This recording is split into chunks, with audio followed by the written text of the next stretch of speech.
Hello everyone, my name is William Amzalag and I want to welcome you to our 9th episode of Jeunesse Longevity TV.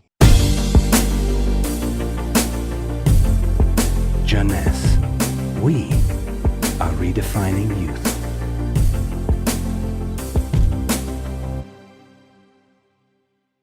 Obesity, or should I say globesity.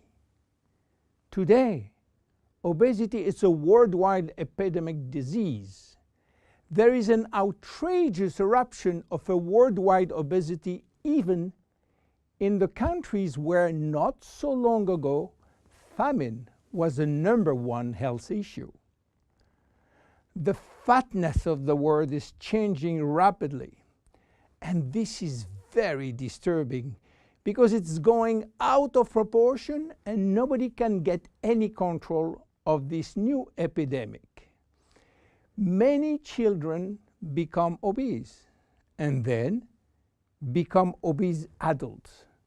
The diseases associated with obesity, such as heart disease, cancer, and especially diabetes, will explode. That will mean a lot of sick people all over the world. The cost in terms of death, diseases, and money spending is just astronomical. Think about today, there is in the world about 3 billion people overweight and 800 million real obese. The cost of obesity in the United States is about 150 billion per year, which is 10% of the total US medical cost. So what is the difference between overweight and obese? Overweight means that you gain only few kilos above standard, from 1 to 15 kilos for adults. Above this threshold, you're considered as obese. If you wish to get more detailed information, then you have to calculate your BMI, which means your body mass index, by using the following formula: your weight in kilo divided by your height in square meters. If your BMI shows score under 18.5 per square meter, it means that you need to gain weight. You are underweight. If it is between 18.5 and 25, you are in normal standard. Between 25 and 30, you are overweight, and above 30, you are qualified for obesity. Note that BMI is a standard tool which do not apply in extremes like very tall people or very small people, and also should be adapted to children. Why people become obese? It is very simple in theory, but become more complicated when we reach fat metabolism.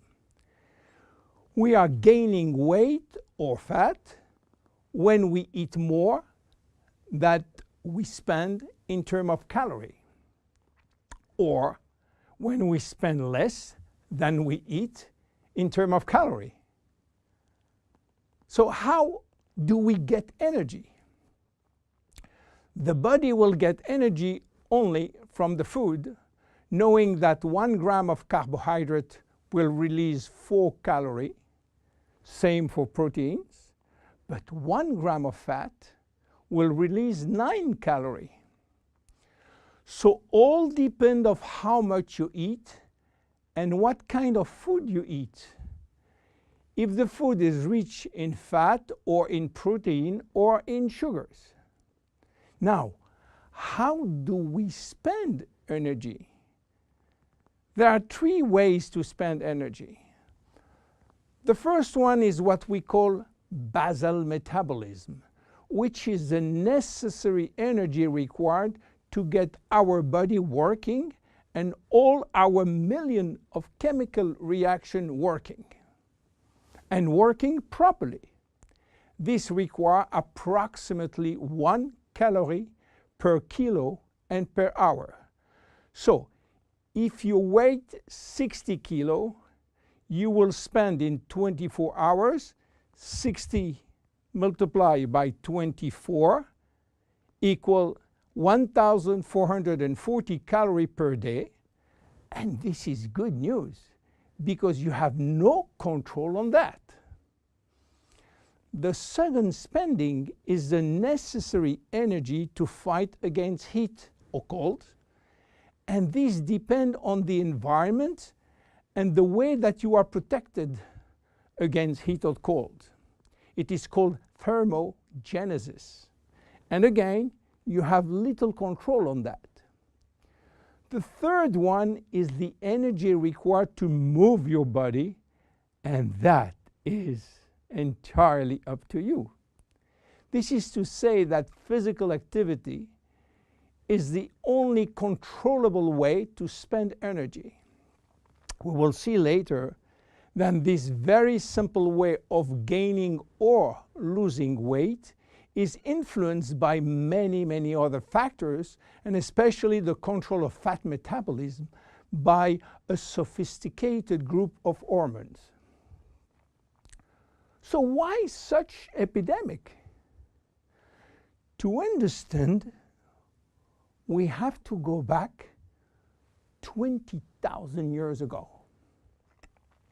As surprising that it can be, our genes have not changed for the last 20,000 years.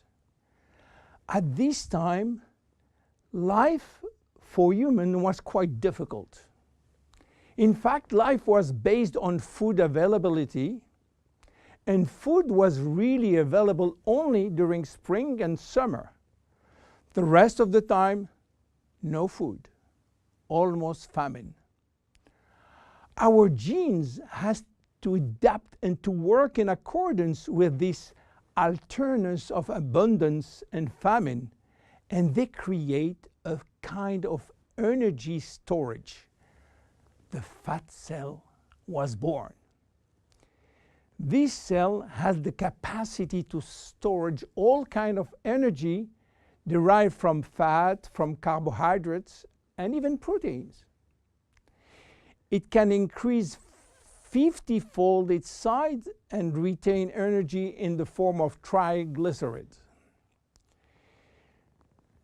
Because of uncertainty of food availability, our genes were oriented toward the saving mode, which means that every time we eat, all the energy coming from the food was oriented in the storage facility. What happened 20,000 years later? Our genes are still oriented towards saving mode, but there is no more famine. On the contrary, the new society offers an extreme abundance of food rich in calories, and that all over the year. And guess what happened? Everything is going first in storage. And once in storage, it is very difficult to get out. You understand now why it is very difficult today not to gain weight or fat. But there is another factor. 20,000 years ago, in order to bring food at home, men were hunting, fishing, or climbing trees to get fruits. And that was a huge energy spending mode. Today, with a new technology created for lifting heavy items or escalator or elevator, we reduce drastically our energy spending. You understand now why it is so easy to gain weight or fat. What are the consequences of obesity in terms of health and longevity? To make a long story short, it is a disaster. Being and staying obese will lead to a long list of chronic diseases, including cardiovascular disease, diabetes, cancer, metabolic syndrome, and consequently a drastic shortening of life. That will not account for the uncomfortable physical, emotional, and mental consequences of being heavy for ourselves and for our relationship. In terms of aging, obesity is shortening telomeres, increasing DNA damage, and reducing stem cell pool. So what to do for reducing obesity? Obviously, it is quite difficult considering the worldwide effort of the medical community with so small results.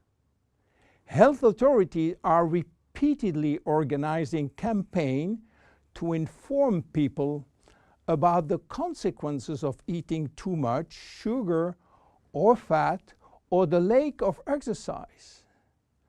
But the food industry until now do not help and still putting on the market food rich in bad sugar and bad fat. The first step is to be convinced that improving your lifestyle, which means improving your nutrition, your physical activity, managing your stress and your emotion, in order to stop impulsive eating, will be a very good action to preserve your life and your longevity. The second step will be to use specific food supplements to help managing your fat metabolism and rebuild the muscles that you lose when lacking exercise. This is why Jeunesse decided to create a new line of product specially designed to counteract craving, to help fat metabolism, and to reduce muscle loss. Be with us in our next episode dedicated to the Zen Body line. My name is William Amzalag, and I will see you on our next episode. Thank you.